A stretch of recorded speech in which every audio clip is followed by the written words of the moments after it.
Bonjour à tous et bienvenue sur le dossier 241, le média du peuple. Aujourd'hui, nous allons parler d'un sujet très important. C'est un cancer pour le développement. C'est l'un des facteurs du sous-développement du Gabon. On ne le voit pas, on n'en parle pas. Tout le monde trouve ça normal. C'est justement cela qui détruit la société gabonaise et qui l'empêche d'avancer. De quoi parlons-nous? Nous allons parler de l'achat de conscience et la corruption en période électorale. Nous allons d'abord parler des formes de corruption et d'achat de conscience.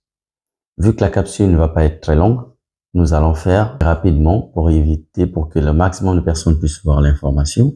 Et au passage, je tiens à remercier toutes les personnes qui se sont abonnées et qui ont liké et partagé la dernière vidéo. Le but ici est de donner au Gabon une autre version, une autre mentalité, parce que le problème du Gabon actuel, c'est un problème de mentalité. Le décor étant placé, nous allons rentrer dans le vif du sujet.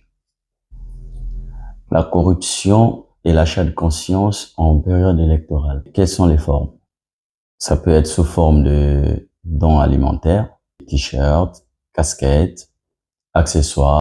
Ça peut être aussi les 2000. Les responsables, c'est les gouvernants. La population ne se pose jamais la question de savoir d'où sort cet argent en fait.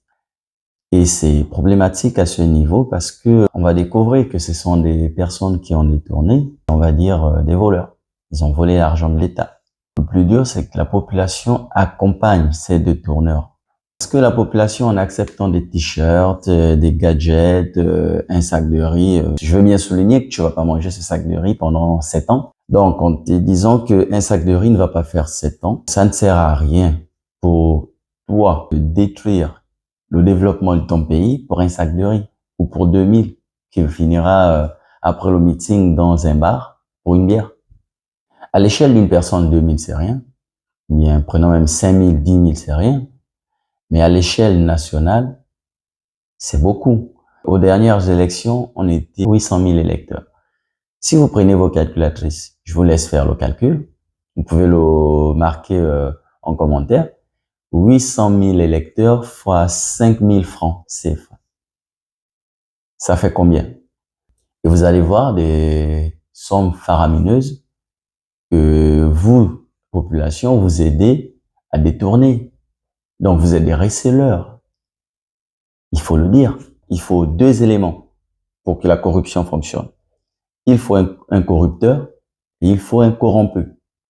Et le corrupteur, c'est celui qui vole l'argent de l'État. Et le corrompu, c'est vous, le peuple gabonais. Tout cela au prix du sous-développement. Aujourd'hui, on n'arrive pas à bien se soigner au Gabon. Il manque de l'argent pour construire les hôpitaux dignes de ce nom ou bien mettre les appareils dans les hôpitaux.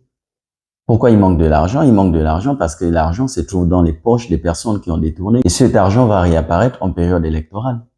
Aujourd'hui, si vous allez à l'hôpital et qu'on ne vous reçoit pas, ou que vous aviez un parent qui décède aux urgences, ou bien un enfant qui décède parce qu'il n'y a pas les moyens pour suivre, dites-vous que les 2000 que vous avez pris depuis des années, ou les 5000, dites-vous que vous avez participé au décès de votre parent ou de votre enfant. Dites-vous ça, mettez-vous ça dans la tête. Parce que l'argent que vous récupérez à chaque fois en petits morceaux, les 2000, 2000, 2000, c'est des milliards qui pouvaient participer à mettre un système de santé digne de ce nom, des routes dignes de ce nom, parce que quand vos parents, à chaque fois il y a des accidents et que les parents décèdent lors de ces accidents, mais c'est parce qu'il n'y a pas les routes. L'État n'a pas les moyens pour faire le contrôle comme il se doit. Et c'est de la faute de qui? C'est de la faute de vous et ces voleurs d'État. Donc, quand vous dites à chaque fois tel a détourné, il doit aller en prison, dites-vous que vous aussi vous méritez la prison parce que vous êtes des receleurs. Il faudrait que vous gardez ça dans vos têtes. Et c'est très important. Il faut commencer par là. Donc, dites-vous qu'à chaque fois que vous recevez cet argent, vous participez à la destruction du pays. C'est pas seulement les dirigeants, mais vous aussi, vous y participez en encourageant les vols parce que vous acceptez l'argent volé à chaque fois, mais aussi parce que vous devenez des voleurs en prenant cet argent. Il faut se dire les vérités. Et si on veut développer le Gabon, il faut commencer sur cette base. Il faut que les mauvais comportements on les oublie. Il faut que la mentalité du Gabonais évolue. Parce que si ces conditions n'y sont pas, on ne pourra pas développer le Gabon. On ne pourra pas faire un Gabon meilleur. On ne pourra pas faire un Gabon attractif. C'est pas possible. On développe un pays avec les moyens financiers, les moyens matériels et le plus important, le moyen humain.